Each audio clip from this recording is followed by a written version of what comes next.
The story is titled Love or Manipulation. The guard who opened the gates for a killer. They call Clinton Correctional Facility Little Siberia for a reason. It's not just the snow that piles up against the concrete walls of Dannemora until you can't see the yard. It's the cold that gets inside your chest and just sits there, waiting for you to stop moving. When the bus finally hissed to a halt at the intake gate, I wasn't thinking about the man I killed or the life I left back in Schenectady. I was thinking about how the gray sky looked exactly like the steel of the shackles cutting into my ankles. My name is Caleb Vance, 34, male. I didn't come here claiming innocence. I didn't have a sob story about a frame-up or a lawyer who slept through the trial. I beat a man to death with a tire iron behind a dive bar because he wouldn't stop putting his hands on my sister. I remember the sound the iron made, a wet, dull thud that didn't sound anything like the movies. I remember the heat of it, the absolute red rage that felt like love and hate mixed into a poison I couldn't spit out. When the judge read 25 to life, I didn't flinch. I had paid my debt to my blood. Now I had to pay the state. But realizing you're going to prison and actually walking through those gates are two different things. The arrival strips you. It's designed to. You aren't a man anymore. You're a file number, a bed assignment, a caloric intake requirement. The intake process was a blur of humiliation. Spread 'em, cough, lift. The guards barked orders like we were cattle, bored and aggressive. They took my clothes, the last things I owned that smelled like the free world, and gave me greens that smelled of industrial detergent and other men's sweat. I stood naked in a line of shivering men, staring at the tiled floor, trying to shut off the part of my brain that was screaming. That's the first thing you learn. You have to kill your pride before they kill it for you. If you do it yourself, it hurts less. That's when I first saw her, Officer Sarah Miller, 29, female. She wasn't barking like the others. She was standing by the heavy steel door that led to the housing block, holding a clipboard against her chest like a shield. She looked tired. Not the angry, burned-out tired of the older guards who hate the inmates as much as the inmates hate them. She had a specific kind of exhaustion, the kind that comes from going home to an empty house and realizing the silence there is louder than the noise in here. I caught her eye, just for a second. Most guards look through you, or they look at you like you're a stain they can't scrub out. Sarah looked at me. She saw the bruising on my ribs from the county jail holding cell. She saw the way I was shivering, and then she looked away, a flush rising on her neck. It was a small thing, a microscopic crack in the granite facade of the prison. But I filed it away. In here, information is currency, and weakness is a gold mine. They marched us to C Block. It's a cavernous, echoing hall of misery. The noise hits you like a physical blow. Shouting, metal clanging on metal, the constant hum of ventilation fans that never quite move the air. It smells of stale food, bleach, and fear. My cell was a 6x8 concrete box. My cellmate was a lifer named Pop, a withered old man who didn't even look up from his paperback when I walked in. He just pointed to the top bunk. "Don't snore," he said, "and don't ask me what I did." That first night, the darkness wasn't absolute. The security lights buzzed, casting long, cage-like shadows across the walls. I lay on the thin mattress, staring at the ceiling, feeling the weight of the 25 years pressing down on my chest. I thought about the man I killed. I saw his face. I didn't feel sorry for him, but I felt the weight of his ghost. I realized then that penitence wasn't going to save me. Good behavior wasn't going to save me. I looked at the bars. Solid steel. Unmovable. You can't dig through these floors. You can't cut these bars without half the block hearing you. The brute force method was a suicide mission. I closed my eyes and saw Officer Miller's face again. I saw that hesitation, that flicker of humanity she hadn't managed to stomp out yet. I realized then that the walls weren't the problem. The walls were just stone. The locks were just mechanics. The real barrier was the people turning the keys. And people can be opened, just like locks. If you apply the right pressure, at the right time, in the right place. I wasn't a manipulator then. I was just a man who didn't want to die in a cage. But as I listened to the screams echoing down the tier from a fresh fish getting checked in the showers, I knew I had to become something else. I had to become whatever Sarah Miller needed me to be. 25 years, I whispered to the dark. Shut up, Pop grunted from below. I didn't shut up. Inside my head, the conversation was just beginning. Time kills you differently than the violence does. Violence is sharp, sudden, a flashbang in the dark. Time is a slow rot. It's the water dripping in the utility chase behind the cell wall, counting down seconds that turn into hours, then weeks, then months. By the time winter thawed into a muddy gray spring, the routine had set in like concrete hardening around my ankles. Wake up at 5:30, stand count, slop breakfast, lukewarm oatmeal that tasted like wet cardboard, work call, yard, count, dinner, lockup, lights out, repeat. I got assigned to the tailor shop, State Shop 3. It was one of the better details, warm in the winter, loud enough to cover a conversation, and filled with enough scrap fabric and metal to make 1,000 shanks if you had the patience. But I wasn't looking for a weapon. I was looking for Sarah. She rotated into the shop 3 days a week. I learned her schedule before I learned the names of the guys sitting next to me. I learned that she drank her coffee black and winced when she swallowed it, likely an ulcer or just nerves. I saw the pale band of untanned skin on her ring finger where a wedding band used to sit. That white strip of skin was the most valuable intelligence I gathered in 6 months. It meant loss. It meant a vacancy. I started small. You don't walk up to a guard and ask for the keys. You chip away. Books good? I asked one Tuesday, not looking up from the inseam of a green uniform pant. She stiffened. Cons aren't supposed to talk to COs unless spoken to, but the shop was noisy, the sewing machines rattling like machine gun fire. She looked down at the paperback on her desk. Stephen King. It's fine. A bit long, she said, her voice tight. She didn't write me up. He tends to ramble, I said, sliding the fabric under the needle. But he gets the loneliness right. I saw her look at me then. Really look. I wasn't the inmate number on my chest. I was a guy who read. I was a guy who understood loneliness. That was the first hook. I let it sit for 2 weeks before I pulled the line again. While I was working on Sarah, the prison was working on me. The ecosystem of Clinton is predatory. You are either predator, prey, or useful. I tried to be useful, fixing zippers for the older guys, keeping my head down, but you can't hide forever. Ricardo Rico Mendez, 28, male, ran the pressers in the back of the shop. He was a jagged scar of a human being, in for double homicide, with dead eyes and a smile that looked like a warning. He cornered me near the steam irons. Vance, he said, the steam hissing behind him. You got a package coming. My sister needs money on her books. You're going to send it out. I don't have anyone on the outside, Rico, I said, keeping my voice flat. Then you better find someone, or you're going to have a hard time sewing with broken fingers. I knew the game. If I paid once, I'd pay forever. If I fought, I'd likely lose. And even if I won, I'd go to the box, solitary, and I'd lose access to Sarah. I needed a third option. I needed to turn the violence into currency. 2 days later, Rico made his move in the blind spot behind the fabric rolls. He didn't break my fingers. He slammed a heavy industrial iron against my shoulder. The pain was blinding, a white-hot star exploding in my joint. I fell, gasping, but I didn't swing back. I just curled up, protecting my head, until the whistle blew for movement. I limped to the desk. Sarah was there. She saw the way I was holding my arm, the sweat beading on my forehead from the agony. Vance, what happened?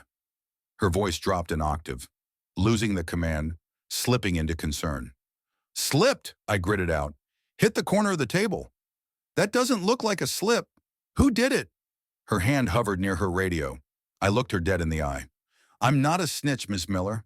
I handle my own business. I need a minute. I saw the conflict war in her eyes. Duty versus empathy. If she called medical, they'd investigate. I'd be pressured to talk. I'd be a rat. She knew the code as well as we did. She made a choice. Go to the supply closet in the back, she whispered, looking around to ensure the other guards were distracted by the lineup. Sit down. I'll cover you for 10 minutes. I went. It was dark, smelling of lint and machine oil. 5 minutes later, the door cracked open. Sarah slipped inside. She didn't have her baton drawn. She had a frozen water bottle from her lunch bag. "Put this on it," she said, her hand shaking slightly as she passed it to me. Our fingers brushed. The electric shock of it was more intense than the pain in my shoulder. In a world of concrete and steel, the touch of a woman's hand is a drug. I looked at her, letting the pain wash over my face, letting myself look broken and vulnerable. "Thank you, Sarah," I whispered. I used her first name, a firing offense. She didn't correct me. She stared at me, her chest rising and falling rapidly in the cramped space. "Be careful, Caleb. Please." She used my name. The door clicked shut, and I sat there in the dark with the ice against my throbbing shoulder. The physical pain was excruciating, but my mind was crystal clear. Rico thought he had hurt me. He didn't understand. He had just given me the key. She had broken protocol. She had hidden me. She had touched me. She had entered into a conspiracy of silence. I wasn't just an inmate anymore. I was a secret she was keeping, and secrets are the heaviest things in the world to carry alone.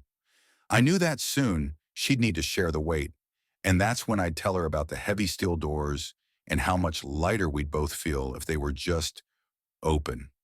The supply closet became our church, and the confessions we whispered in the dark were dangerous enough to bury us both.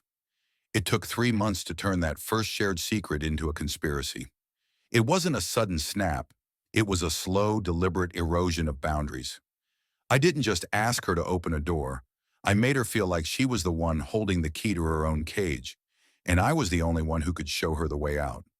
"I hate the silence at home," she told me one afternoon, the hum of the sewing machines outside vibrating through the thin drywall. "It's louder than the block." "I know," I lied.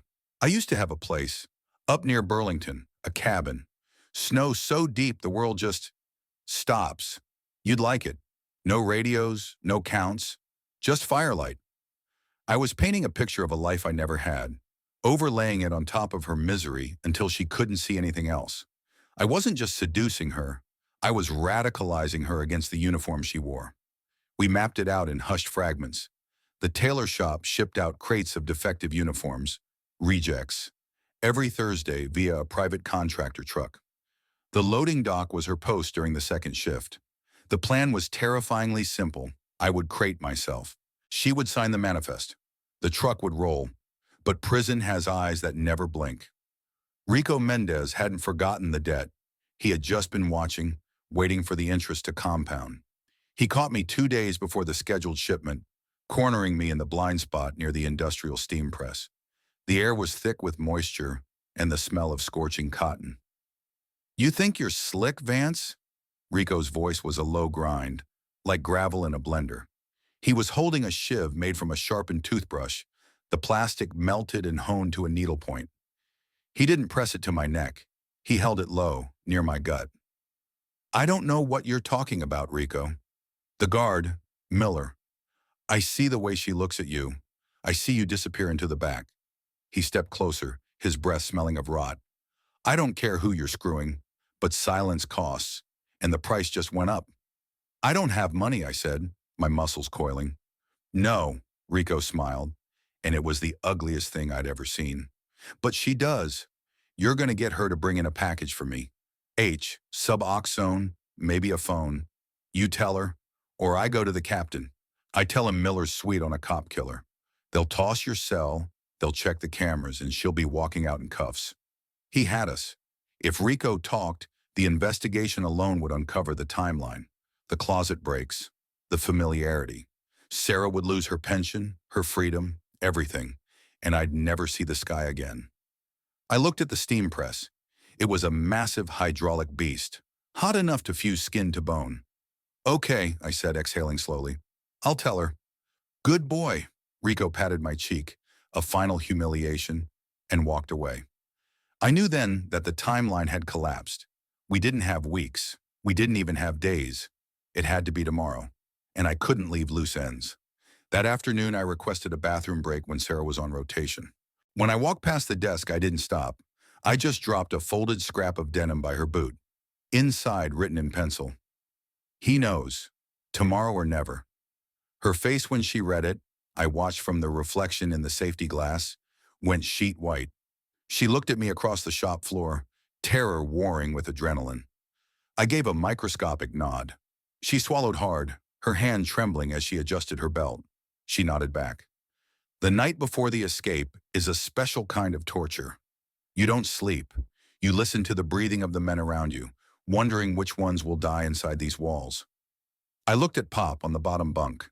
He was snoring, a rhythmic, wheezing rattle. I felt a pang of something strange. Guilt? No, not guilt. Regret. I was leaving them in hell while I climbed out. But then I thought of Rico. I thought of the threat hanging over Sarah's head. The fear was a cold engine revving in my chest. Thursday morning. The shop was chaotic. We were rushing a quota for the downstate facilities. The noise was deafening. Clattering needles, shouting porters, the hiss of steam. I saw Rico across the floor, watching me, tapping his wrist. Time's ticking. I moved to the loading bay in the back, pushing a canvas laundry cart filled with reject winter coats. It was deep, lined with heavy wool. Sarah was at the bay door. She had the manifest on a clipboard. Her face was pale, tight, her eyes rimmed with red. She looked like she was about to shatter. "Is the driver here?" I whispered, pretending to check a tag on a coat. 10 minutes, she breathed, her voice barely audible. "Caleb, I can't. What if—" "Rico is going to destroy you, Sarah," I hissed, leaning in, my voice harsh. "He will send you to prison. You know what they do to guards in there? We go now, or your life is over." I saw the steel enter her spine. It wasn't courage. It was the survival instinct I had planted there. "Get in," she said, her voice trembling. I started to climb into the cart, burying myself under the heavy wool coats. But just as I pulled the canvas top over me, the heavy steel door to the shop swung open. "Miller!" It was Captain Halloway. His boots thudded on the concrete. "Hold the shipment." I froze. Buried under 50 pounds of wool, I stopped breathing. My hand found the shank I had taped to my thigh, a desperate, stupid piece of metal I had sharpened on the concrete floor. "Why, Captain?" Sarah's voice, high-pitched, panicked. "Intel says we got contraband moving through the laundry. Pull every cart back in. We're tossing the whole shop." I lay in the dark, my heart hammering against my ribs like a trapped bird. If they searched this cart, it was over. I gripped the shank. I wasn't going back to the cell. I'd take Halloway with me. "Captain," Sarah said, and I heard a shift in her tone. Desperate, flirtatious, pathetic. "I already sealed these tags. The driver is backing in right now. If I have to reseal them, I'm on overtime. You signing that slip?" Silence. The bureaucracy of prison is its own weakness. Halloway hated paperwork. He hated overtime. "Fine," Halloway grunted. "Check the bins near the pressers. Let this one go. But Miller, eyes open." "Yes, sir." I heard his footsteps recede, the sound of a heavy roll-up door rattling open. The blast of cold, fresh air hit the cart, smelling of diesel and wet pavement. "Go," she whispered. I felt the cart lurch forward, the wheels rattling over the threshold. I was moving. I was crossing the line. But I wasn't free yet. I was just cargo. And the hardest part, the part where I had to betray the only person who helped me, was still to come. The darkness inside the truck wasn't empty. It was heavy, pressing down with the weight of 1,000 woolen coats, and the diesel fumes seeping through the floorboards. I lay curled in the fetal position, buried under the rejects, my hand cramping around the shank I'd taped to my thigh. The vibration of the road rattled my teeth. Every time the truck geared down, my heart slammed against my ribs, waiting for the screech of brakes and the shout of a search team. But there was only the grind of the transmission and the endless hum of tires on asphalt. I was cargo. I was a ghost. I counted seconds to keep from screaming. 1001, 1002. Somewhere around 3000, the truck slowed to a crawl. I didn't know if we were 5 miles away or 50. I didn't know if we were at a way station or a red light in Plattsburgh. But I knew the protocol. If this truck reached the central distribution center, they'd scan the load. I'd be cornered. I used the shank. It wasn't sharp enough to slice clean, so I had to saw at the thick canvas side of the laundry cart. The fabric tore with a sound like a zipper being ripped open, loud in the enclosed space. I pushed the wool coats aside and scrambled up. The truck was moving again, picking up speed. Through the gap in the rear roll-up door, which hadn't been latched all the way down, I saw the blur of wet pavement and gray trees whipping past. This was it. The movies make it look like a stunt. In reality, throwing yourself out of a moving vehicle onto frozen ground is just a desperate way to break your bones. I waited for a curve, praying the driver would tap the brakes. The red taillights flared. Now! I rolled under the gap and hit the asphalt. The impact knocked the wind out of me instantly. My shoulder, the one Rico had smashed, screamed in agony as I tumbled into the drainage ditch, slamming into a bank of dirty, hardened snow. I lay there for a minute, gasping, staring up at the slate-gray sky. It looked exactly the same as it did from the yard, but it felt different. It felt huge, terrifyingly huge. I forced myself up. I was bruised, bleeding from a scrape on my forehead, and freezing in my thin prison greens. I scrambled into the tree line, moving on instinct. The cabin in Burlington I had promised Sarah didn't exist. There was no plan for us. There was only a plan for me. The next 3 days were a blur of animal survival. I broke into a hunting camp 10 miles north, shivering so hard I cracked a tooth. I stole a flannel jacket, a pair of boots that were too big, and a jar of peanut butter. I ate it with my fingers, weeping, not from joy, but from the sheer, crushing stress of being hunted. I didn't stop moving for a month. I hitched rides with truckers who didn't ask questions, worked day labor on a farm in Ohio under the name Jim, and slept with one eye open, a knife under my pillow. It wasn't until I reached a Motel 6 in Nevada, 6 months later, that I let myself look back. I was sitting on the edge of a sagging mattress, the air conditioner rattling in the window. I had a new ID, a bad dye job on my hair, and a job washing dishes. I turned on the TV, flipping through channels until I found a true crime rerun. It wasn't about me, but the news ticker at the bottom of the screen caught my eye. It was a follow-up on the Clinton escape. My name flashed by, Caleb Vance, still at large. And then, her face. It wasn't the Sarah I knew. In the mugshot, she looked 10 years older. Her eyes were hollow, dead things. The caption read, "Former CO Sarah Miller sentenced to 15 years for aiding and abetting. Investigation revealed a romantic relationship with the escaped convict." I turned the TV off. The room went silent. Rico had talked. Of course he had. As soon as the alarm went off, he would have traded that information for a transfer or a pack of cigarettes. He told them everything. The supply closet, the whispers, the package. I sat there in the dark, the silence of the motel room louder than the cell block ever was. I thought about the lie I told her. We go now. I let her believe she was escaping her life, that we were running towards something together. In reality, I had just swapped places with her. I was out here, in the cheap motels in the shadows, and she was in there. She was walking the same tears, eating the same slop, wearing the same greens. She was in the cage I built for her. People think escape is a victory. They think freedom is the prize. But freedom isn't a location. It's just the ability to choose your own ghosts. I walked to the window and looked out at the parking lot. I was free. I could walk out that door and go anywhere. But I knew that every time I closed my eyes, I would see her standing at the loading dock, her hand trembling as she signed the manifest, believing in a man who didn't exist. I opened the door.